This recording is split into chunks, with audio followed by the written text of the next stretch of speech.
കടമെടുപ്പ് പരിധിയിൽ കേരളത്തിന് ഇളവ് അനുവദിക്കുന്നത് സംബന്ധിച്ച തീരുമാനം നാളെ അറിയിക്കണമെന്ന് കേന്ദ്രത്തിന് സുപ്രീം കോടതി നിർദ്ദേശം നൽകുകയാണ്. നാളെ രാവിലെ 10:30 തീരുമാനം അറിയിക്കേണ്ടത്. അടുത്ത 10 ദിവസത്തേക്ക് കേരളത്തെ സഹായിക്കാൻ ഇളവ് പരിഗണിക്കാനും നിർദ്ദേശമുണ്ട്. ബി ബാലഗോപാലാണ് ചേരുന്നത്.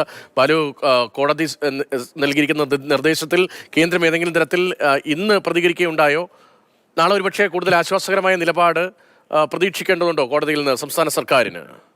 രതീഷ്, ഈ കേരളത്തിന് നൽകാവുന്ന പരമാവധി നൽകിയെന്നായിരുന്നു കേന്ദ്ര സർക്കാർ സുപ്രീം കോടതിയിൽ എടുത്തിരുന്ന നിലപാട്. പക്ഷേ ഈ കേരളത്തിന്റെ പ്രത്യേക സാഹചര്യം പരിഗണിച്ചുകൊണ്ട് ഏപ്രിൽ 1-ന്, അതായത് അടുത്ത സാമ്പത്തിക വർഷം ആരംഭിക്കുന്നതിന്റെ ആദ്യ ദിവസം തന്നെ 5000 കോടി രൂപ കടമെടുക്കാൻ സുപ്രീം കോടതി അറിയിച്ചിരുന്നത്. ഈ സാമ്പത്തിക വർഷം തന്നെ തങ്ങൾക്ക് ഈ പണം ആവശ്യമാണെന്നും അതുകൊണ്ട് ഇക്കാര്യത്തിൽ തങ്ങൾക്ക് അവകാശപ്പെട്ട 19,000 കോടി സംബന്ധിച്ച് തീരുമാനം ഉണ്ടാകണമെന്നുമാണ് കേരളം സുപ്രീം കോടതിയിൽ ആവശ്യപ്പെട്ടത്.